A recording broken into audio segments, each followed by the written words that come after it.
les profs qui sont ici présents savent qu'on dit souvent que pour que les enfants enregistrent quelque chose, il faut répéter plusieurs fois la même chose.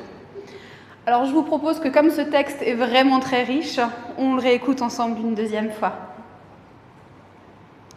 Jacques et Jean, fils de Zébédée, s'approchèrent de Jésus et lui dirent « Maître, nous voudrions que tu fasses pour nous ce que nous te demandons. » Il leur dit « Qu'est-ce que vous voulez que je fasse pour vous ?»« Accorde-nous, lui répondirent-ils, d'être assis l'un à ta droite et l'autre à ta gauche, quand tu seras dans la gloire. » Jésus leur répondit « Vous ne savez pas ce que vous me demandez. Pouvez-vous boire la coupe que je vais boire, ou être baptisé du baptême dont je vais être baptisé ? » « Nous le pouvons, lui répondirent-ils. Jésus leur répondit « Vous boirez en effet la coupe que je vais boire, et vous serez baptisés du baptême dont je vais être baptisé. Mais quant à être assis à ma droite ou à ma gauche, cela ne dépend pas de moi, et cela sera donné qu'à ceux pour qui ça a été préparé. » Après avoir entendu cela, les 10 autres commencèrent à s'indigner contre Jacques et Jean. Jésus les appela et leur dit « Vous savez que ceux que l'on considère comme les chefs des nations dominent sur elles et que les grands les tiennent sous leur pouvoir. Ce n'est pas le cas au milieu de vous. Mais si quelqu'un veut être grand parmi vous, il sera votre serviteur. Et si quelqu'un veut être le premier parmi vous, qu'il soit l'esclave de tous. En effet, le Fils de l'homme est venu non pas pour être servi, mais pour servir et donner sa vie en rançon pour beaucoup. » La première chose que je me suis dit quand j'ai lu ce texte, ça faisait longtemps que je ne l'avais pas lu, c'est que purée, ils sont gonflés quand même les deux. Franchement, ils ont un culot, mais incroyable. Ils n'ont aucune gêne, ils vont voir Jésus et ils lui disent « Quand même, on veut bien être autour de toi le jour où tu seras là-haut, quoi, franchement. » Je ne sais pas si nous, on aurait eu le culot, j'en sais rien, mais franchement, j'ai presque envie de dire que je les admire sur ce coup-là. Ils veulent être assis dans la gloire avec Jésus. Rien que ça. En gros, ce qu'ils lui disent, c'est « on veut être honoré comme toi, on veut être reconnu comme ceux qui ont été les plus proches de toi, etc. etc. » Je comprends très très bien que les autres disciples aient franchement pas apprécié. Est-ce qu'on aurait apprécié nous ? Ça, c'est une autre question encore. Je pense qu'on se serait tous dit « mais attends, pour qui ils se prennent ces deux-là ? En quoi ils sont meilleurs que nous ?» Et je crois que la vérité, c'est que les autres avaient juste pas le même culot qu'eux pour demander la même chose.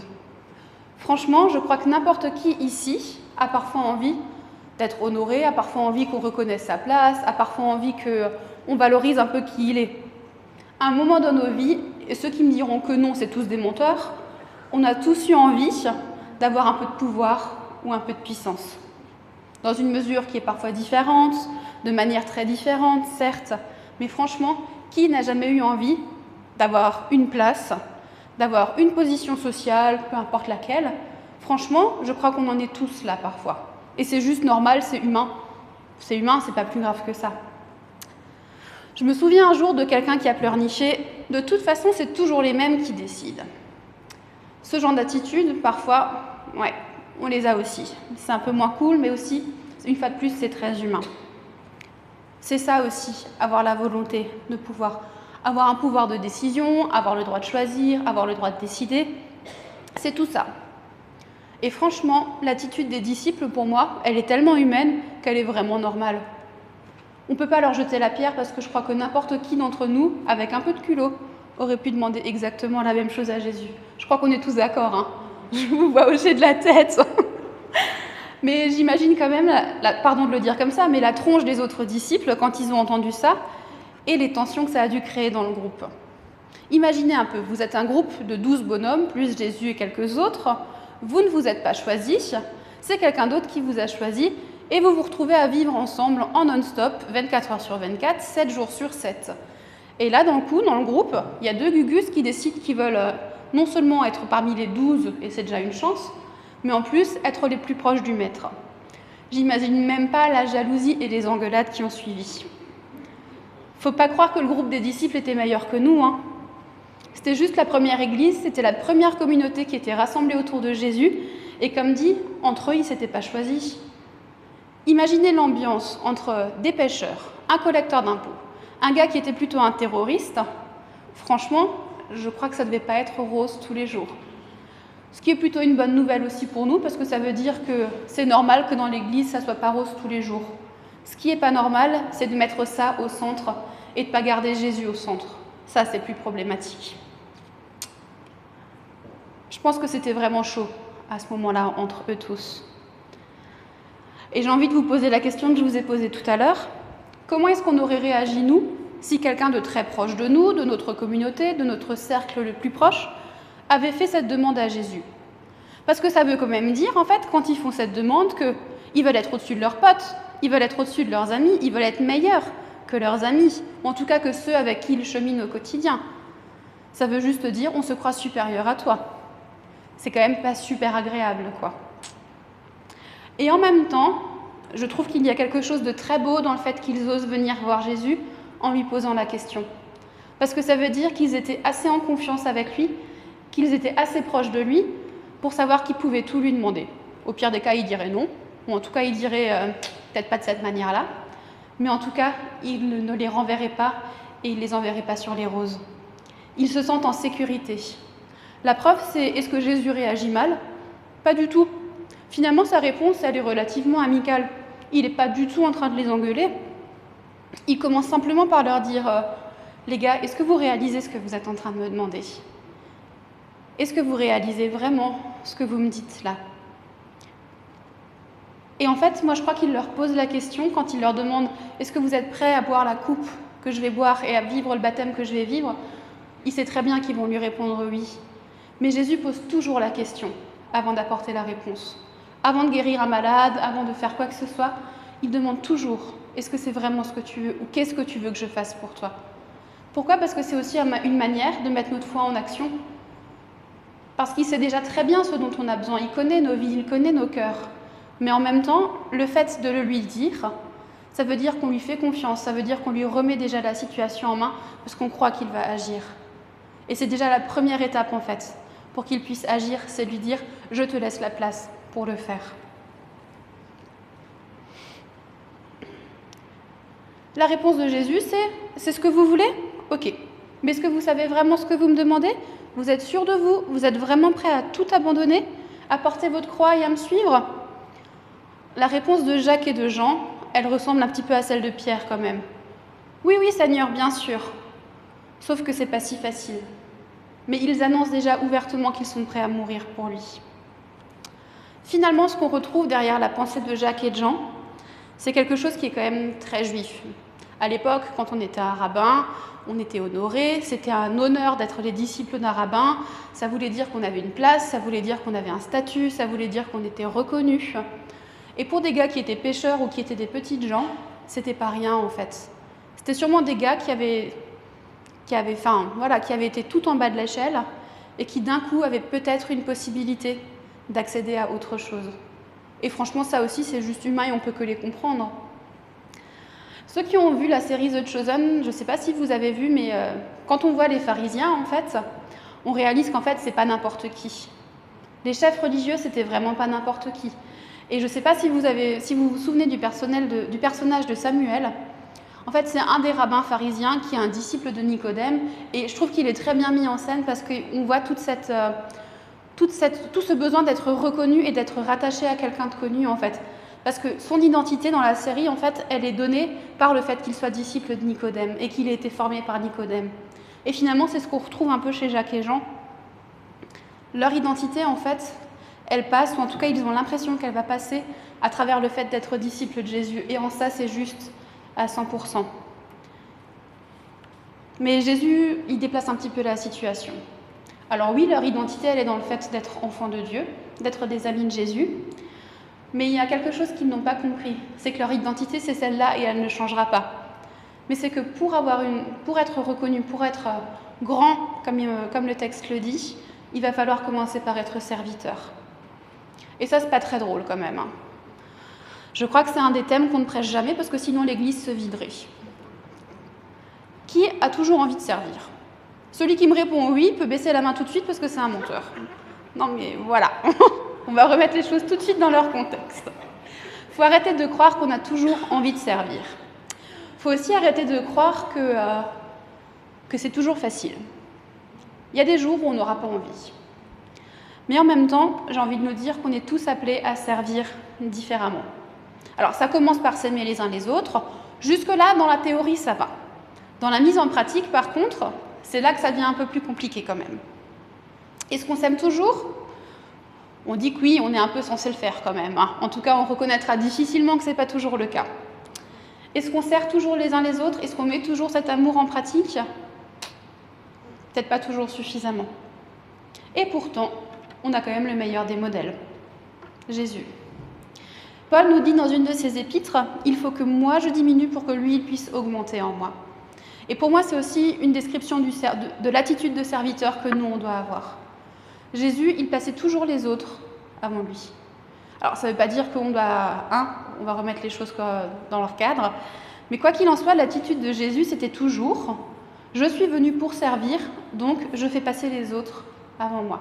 On le voit dans certains textes où on nous dit que Jésus est fatigué, mais les gens le suivent tellement qu'au bout d'un moment, il est obligé d'aller dans une barque et ça ne l'empêche pas de continuer à prêcher, en fait.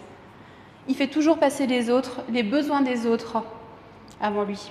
Et en ça, quelque part, il veut qu'on lui ressemble de plus en plus. Quand on regarde les évangiles, Jésus s'est occupé de qui ? Des riches, des bien portants, des pharisiens, de ceux qui avaient besoin de rien ? Non. Il s'est occupé des lépreux, des sourds, des aveugles, des collecteurs d'impôts, de tous les gens que la société rejette. Il ne faut pas oublier que le Fils de Dieu, il est dans une étable au milieu du fumier. Il faut juste replacer les choses dans leur contexte. Et pourtant, c'était le roi des rois. Donc c'est quand même, c'est pas rien déjà. Il n'est pas venu dans le palais d'Hérode, il n'est pas né dans un palais. Il est né parmi le peuple, en fait. Parmi ceux qui n'avaient absolument rien. Et ça veut bien dire ce que ça veut dire. Et donc, si on part du principe qu'on doit apprendre à suivre l'exemple de Jésus, je vais être très crue, mais ça veut dire qu'on doit arrêter d'avoir peur du fumier, des lépreux, des pauvres, des malades, de ceux que la société rejette, de ceux qu'elle considère comme des rebuts de la société. Alors aujourd'hui, on n'utiliserait peut-être plus les termes de lépreux ou ce genre de choses, mais on peut peut-être parler de délinquants, de malades, de personnes handicapées, des pauvres, de tous ceux dont parfois on détourne le regard quand on les croise, parce que c'est trop difficile pour nous d'accepter de les voir. Jésus, il n'est jamais venu pour créer une nouvelle religion, mais pour servir les rejetés de la société. Comme je l'ai dit, il n'est pas venu dans le monde de la royauté ou des pharisiens, il n'est pas venu dans le monde des biens religieux, mais il est venu pour servir ceux qui avaient besoin d'aide, qui ne le cachaient pas. Et je crois que, comme je l'ai dit, c'est vraiment pour ça que Jésus demandait systématiquement « Qu'est-ce que tu veux que je fasse pour toi ?» Alors j'aimerais vous dire une première chose aujourd'hui quand même. Si vous avez des besoins dans vos vies, adoptez un petit peu l'attitude de Jacques et de Jean et arrêtez d'avoir peur de le lui demander.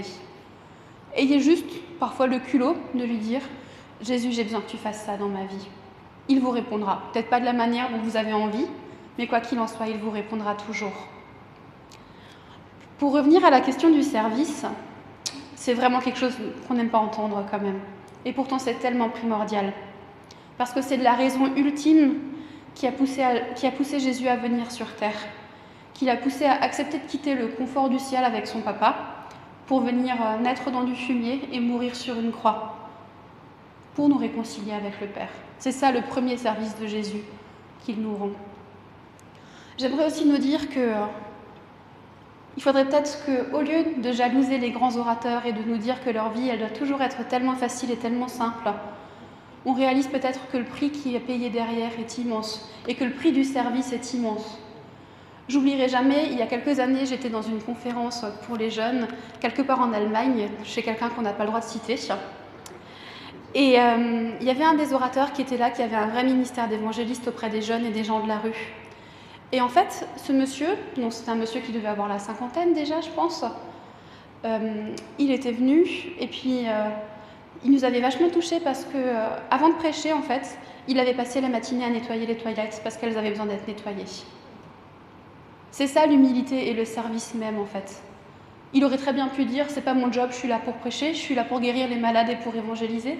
Mais non, il a vu un besoin et il y a répondu. Moi, j'en suis pas toujours là, très honnêtement. Voilà. Mais au lieu de jalouser et de ne pas chercher à voir ce qu'il y a derrière comme sacrifice et comme service, si on se demandait, nous, au quotidien, comment on peut le servir et comment on peut servir ceux qui nous entourent et notre prochain. Et si parfois on sautait sur chaque occasion de le faire, sur chaque occasion qui se présente. J'en ai parfois marre d'entendre les gens qui disent « je prie, je prie, je prie pour savoir comment Dieu veut que je le serve ». Pas très concrètement, si tu ne te mets pas en action, tu ne feras jamais rien en fait. Il y a un balai à prendre, il y a une pièce à balayer, balaye. Te pose pas la question parce que c'est en servant et en acceptant justement de servir dans des choses qui ne sont pas forcément ce que tu as envie de faire que tu vas grandir et que Dieu va honorer ce que tu fais en fait. Dans la parabole des talents, Dieu dit « Bon et fidèle serviteur, tu as été fidèle dans les petites choses et je t'en confierai des plus grandes. » En fait, des petites choses, ça peut être des choses aussi concrètes que ton voisin est malade, ton voisin est un petit peu âgé, ne peut plus sortir de chez lui. Propose-lui d'aller lui acheter une baguette ou de lui faire des courses quand tu vas les faire pour toi. Ça peut être des choses aussi concrètes. Je sais pas, Rémi, je dis pas ça pour toi, mais il y a l'église à balayer. Tu vois qu'il y a un balai, balaye-la, arrête de te poser la question en fait, mais fais.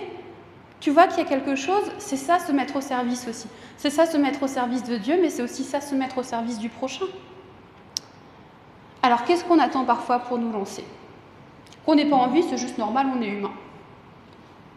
Mais est-ce que c'est notre envie, notre âme, qui doit toujours être la plus forte ?